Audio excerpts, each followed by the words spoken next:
नमस्कार, मैं अभिषेक राज easy way coaching में आप सभी का हम स्वागत करते हैं। दोस्तों, आज दिल्ली हाई कोर्ट में सुनवाई था। सुनवाई रेलवे ग्रुप डी के मैटर को लेकर था। जो डेट आपको 26 जुलाई को मिला था, हम लोग चाह रहे थे कि 26 जुलाई से पहले सुनवाई हो जाए, लेकिन आज दिल्ली हाई कोर्ट में कुछ इस तरह की घटनाएं हुई जिसके बारे में आपसे हम चर्चा करने वाले हैं। आपको बताने वाले हैं कि दिल्ली हाई कोर्ट में आज क्या हुआ। और कुछ लोग का आज वीडियो मैंने देखा, कुछ कोचिंग संस्थान के डायरेक्टर का वीडियो देखा जो डांस कर रहे हैं, खुशी मना रहे हैं कि आईटीआई वाले बच्चे हार गए, जबकि ऐसा नहीं है। आईटीआई वाले बच्चे हारे नहीं है, लेकिन इनका असली चरित्र बाहर आ गया है कि ये लोग किस तरह से छल करके आईटीआई बच्चों को बाहर करना चाहते हैं। वो लोग चाहते हैं कि आईटीआई बच्चे नौकरी न लें, इनको बाहर कर दें। जिस तरह से 18 में 1 लाख सीटों पे आईटीआई छात्रों को बाहर कर दिया गया था, उसी तरह से इस बार भी चाहते हैं कि इनके लिए जो 28,000 पद निकाले गए हैं, इससे इन लोगों को बाहर कर दिया जाए। लेकिन एक बात मैं डंके की चोट पे कहता हूं कि अगर हमको सुप्रीम कोर्ट जाने की आवश्यकता पड़ा तो हम सुप्रीम कोर्ट भी जाएंगे, लेकिन अब न्याय की लड़ाई होगी। क्योंकि आज इन लोगों का जो मुखौटा था ना, खुल चुका है।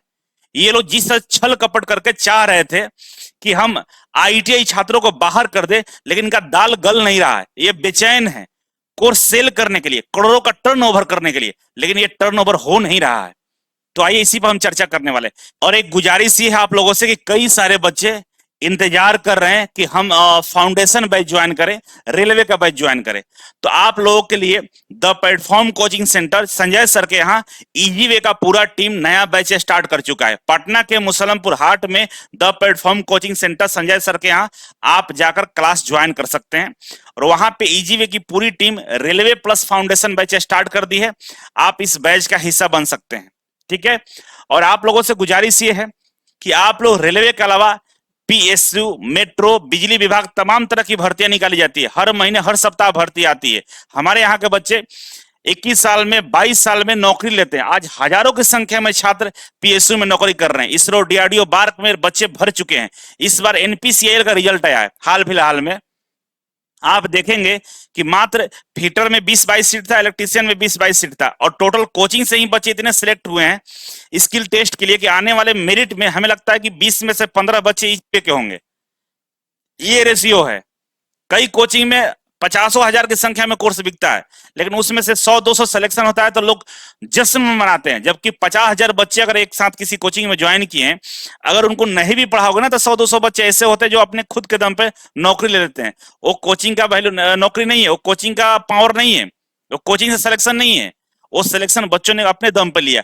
कोचिंग का सिलेक्शन का मतलब ये होता है कि अगर आपके पास 400-500 बच्चे, उसमें से 200 बच्चों का, 300 बच्चों का नौकरी हो जाए, वो कोचिंग का स्ट्रेंथ होता है, वो कोचिंग ब्रांड होता है।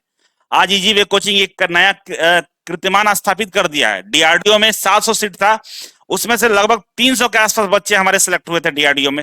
बार्क में उसी तरह से सिलेक्शन दिया हमने। 150 से ज्यादा बच्चों ने भाभा एटॉमिक रिसर्च सेंटर में सिलेक्शन लिए। बिजली विभाग हो, रेलवे हो, हर जगह आज हमने उस बुलंदी को छुआ है जो अपने आप में एक कीर्तिमान है। कई सारे कोचिंग संस्थान है, इतने सारे बैचेस, इतने सारे फैकल्टी लाकर जो कारनामा नहीं कर पाते, वो कारनामा हम लोगों ने बहुत ही कम टाइम में वहां तक पहुंचाने का काम किया है। और यही नहीं, बहुत सारे लोग कोर्स बेचते हैं, मैं भी बेचता हूं, लेकिन दोनों में फर्क क्या है आप समझिए। इस बात को थोड़ा सा समझाना चाहता हूं, समझ लीजिएगा। देखिए, पूरी तरह से पूरे देश में सरकारी नौकरी 3 से 4% है, ये सच्चाई है। और तैयारी करने वाले की जो संख्या है ना, करोड़ों में है। और भर्तियां हमारे 2% है। तो 2 से 4% बच्चों को ही नौकरी मिलेगा। बाकी बच्चे क्या करेंगे? बेरोजगार होंगे, उनको नौकरी नहीं मिलेगा। वो क्या कर सकते हैं? लेकिन हम लोग क्या करते हैं, जो इजी वे कोचिंग से बच्चे आईटीआई करके, जो बच्चे आईटीआई का क्लास करके सरकारी नौकरी का तैयारी करते हैं, उनको नौकरी नहीं मिलता है, तो हम लोग प्राइवेट लिमिटेड कंपनियों में 20 से 25,000 रुपया प्लेसमेंट कराते हैं। अगर आपको जानकारी है, आपको नॉलेज है, तो आपको बेरोजगार हम नहीं छोड़ते, आपका साथ देते हैं और बढ़िया कंपनियों में पहुंचाने का प्रयास करते हैं। हमारा जो नौकरी वाला प्लेटफॉर्म है, नौकरी वाला और डेली लीव के साथ मिलकर हम लोग अब फॉरेन का भी प्लेसमेंट शुरू करने वाले हैं। जो बच्चे बेहतर करेंगे उनके लिए हम लोग दिन रात काम कर रहे हैं कि आने वाले दिनों में आप खाड़ी देश, दुबई, कतर, ओमान, उधर अमेरिका की बात करें, यूरोप की बात करें, तो कनाडा और अमेरिका तक प्लेसमेंट का हम लोग काम कर रहे हैं। आने वाले दिनों में ये चीज बड़े स्तर पर देखने को आपको मिलेगा। तो मेरे से जुड़े सर मतलब यह है कि अगर आप जुड़ते हो तो आप सरकारी नौकरी का बिना टेंशन का तैयारी करिए। नौकरी नहीं मिलता है तो आपकी जिम्मेदारी हम लोग लेके चलते हैं, आपको वहां तक पहुंचाने का हौसला रखते हैं कि आप कभी जिंदगी में बेरोजगार नहीं होइएगा।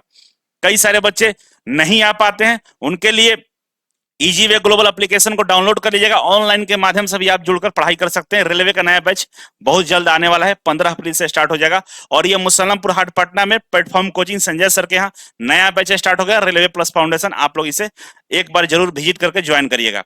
आइए, और आप लोगों से गुजारिश है कि ये रेलवे ग्रुप डी जो ITI फाइटर्स जो ग्रुप बना हुआ है टेलीग्राम पे, इसको जरूर ज्वाइन करिए। लिंक डिस्क्रिप्शन बॉक्स में इसलिए ज्वाइन करिए क्योंकि आने वाले दिनों में हमें मजबूत होना पड़ेगा, नहीं तो इस तरह से लोग डांस कर करके हमको चिढ़ाने का प्रयास करेंगे।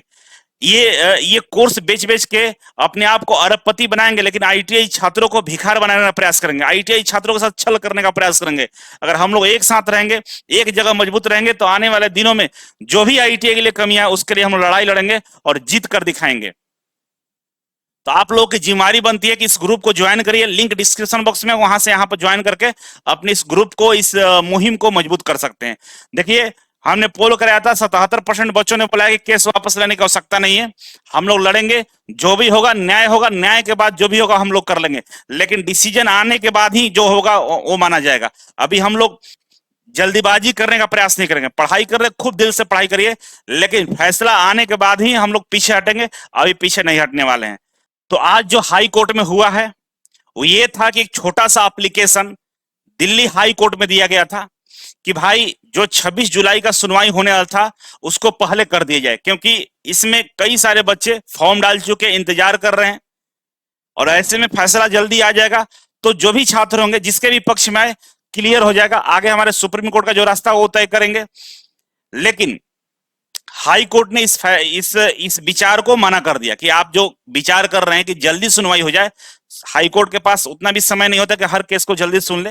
वैसे हाई कोर्ट ने इस केस को इंपॉर्टेंट बना था, महत्वपूर्ण बना था, इस वजह से हम लोग इस एप्लीकेशन को दिए थे कि बच्चों का जो समय का नुकसान हो रहा है वो बच जाए। लेकिन हाई कोर्ट ने उस चीज को नहीं माना, बोला कि हम जो डेट दिए उसी डेट पर सुनवाई करेंगे। तो वैसे में सवाल ये आता है कि मेरी जो जिम्मेवारी थी कि भाई जल्दी सुनवाई हो सके, उसके लिए जो वैकल्पिक रास्ता था उसके लिए हम लोगों ने प्रयास कर रहे थे कि भाई जल्दी सुनवाई हो जाए। लेकिन कुछ कोचिंग संस्थान केक काट रहे हैं आज कि हम जीत गए। कहां से जीत गए भाई? क्या हो गया? फैसला आ गया क्या? जीत गए? बस वो लोगों को भ्रमित कर रहे हैं कोर्स बेचने के लिए। तो ऐसे लोगों से दूरी बनाइए। वो कोर्स बेच के अपने आप को राजा बनाना चाहते हैं, करोड़ों का ट्रांजेक्शन करना चाहते हैं, इस भ्रमित करके कि बच्चे भ्रम में हो जाए कि देश वाले जीत गए। ऐसा कुछ भी नहीं हुआ है। केस की हमारी सुनवाई चल रही है और सुनवाई होगा। अब हमने अपने तरफ से प्रयास कर लिया क्योंकि कई सारे बच्चों का दबाव था कि सर जल्दी सुनवाई कराइए। तो हमारा सुनवाई का जो प्रयास था वो हाई कोर्ट ने नहीं माना। अब रेलवे की जिम्मेवारी आती है कि रेलवे अगर चाहेगा कि हम जल्दी सुनवाई कराएं तो रेलवे जल्दी सुनवाई करा सकता है, लेकिन रेलवे की तरफ से हमें लगता है कि ऐसा कुछ कदम नहीं उठाया जाए कि जल्दी सुनवाई कराया जाए। जैसा चल रहा है वैसे ही चलने देंगे ये भी, क्योंकि ये जानते हैं कि हम दोनों तरह के बच्चों को लड़ा दें और आराम से मजा ले। तो ये मजा ले रहे हैं, और मजा ले रहे हैं तो क्या कर सकते हैं। अन्याय तो हमारे साथ हुआ है, ITI छात्रों के साथ हुआ है। 18 में 1 लाख सीटों से बाहर कर दिया गया, फिर वादा किया गया कि अगली भर्ती में हम आपको ITI लागू रखेंगे, और जब भर्ती आया तो इन मौके से फिर बाहर कर दिया गया। तो हम अपने अन्याय जो मेरे साथ छल हुआ उसके खिलाफ हम लड़ाई लड़ रहे हैं। तो हमारी इसमें कोई भी गलती नहीं है। जिन बच्चों को लगता है कि ये लोग गलत कर रहे हैं तो ये गलत नहीं है। अगर आज सोचिए जरा आप कि आपके साथ ऐसा होता कि आपको मौका मिलने वाला था 1 लाख सीटों पे, जहां पे आपकी नौकरी मिलने वाली थी, और वहां पे आपको हटा दिया जाए और आपसे ये बोला जाए कि अगली भर्ती में आपको मौका देंगे, और अगली भर्ती का 6 साल इंतजार कराया जाए, और 6 साल बाद जब भर्ती निकाली जाए उस दिन ये बोल दिया जाए कि आपको कोई नहीं रखेगा, फिर से आपको बाहर करे, आप अगले भर्ती में आप देखिएगा। हम तो अपने न्याय की लड़ाई लड़ रहे हैं, लेकिन उन लोगों को बताना चाहते हैं कि आपको लग रहा होगा ना कि केस को खराब कर देंगे, लेकिन केस खराब नहीं होने वाला है। ध्यान रखिएगा, सुप्रीम कोर्ट भी जाने का मौका मिलेगा ना। अगर लगता है कि हमें सुप्रीम कोर्ट जाना पड़ेगा तो वहां भी जाने के लिए हम तैयार हैं, लेकिन ये भर्ती तभी होगी जब न्याय मिल जाएगा, जब कोर्ट से ये हमें मिल जाएगा कि नहीं, कोर्ट जो बोलेगा वो मानेंगे हम।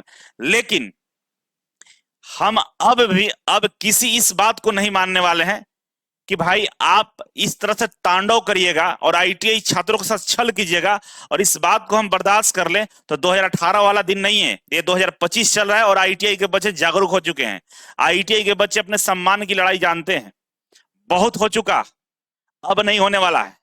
और सुप्रीम कोर्ट भी जाना पड़ेगा तो जाएंगे। इस बात को डंके की चोट पर बोल रहे हैं, जिसको कमेंट करना कमेंट करे, मुझे फर्क नहीं पड़ता है।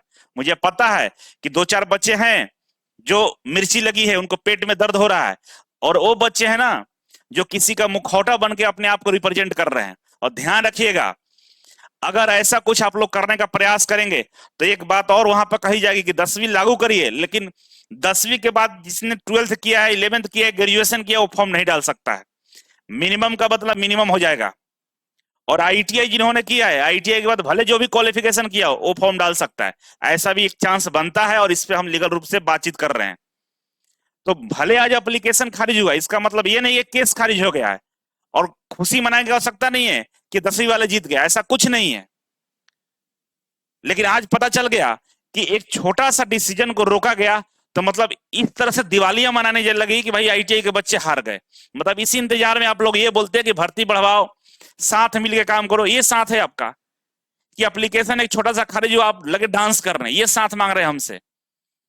तो जो दोहरा चरित्र लेकर आप लोग आते हैं मुखौटा पहनकर कि आईटीआई के बच्चों को गुमराह कर दिया जाए, ये तो छलावे में आ जाएंगे तो अब नहीं आने वाले हैं। और कराकर भर्ती देख लीजिए, जब तक न्याय नहीं मिलेगा, चाहे सुप्रीम कोर्ट तक जाना पड़े, हम लोग जाएंगे, लेकिन पीछे हटने वाले नहीं है। क्योंकि अब इस देश में न्याय के साथ जो भी प्रक्रिया होगा, न्याय के साथ होगा। बहुत कुछ अभी बाकी है रेलवे में संशोधन करना। पूरे रेलवे को फिर से हम जैसे एसएससी के सारे फैकल्टी गए थे ना, उसी तरह से रेलवे में भी रिफॉर्म करने की आवश्यकता है। एलपी में डिप्लोमा बीटेक के साथ आईटीआई बच्चों को बैठाया जाता है। ये कहीं से भी न्याय प्रिय नहीं है, न्याय संगत नहीं है।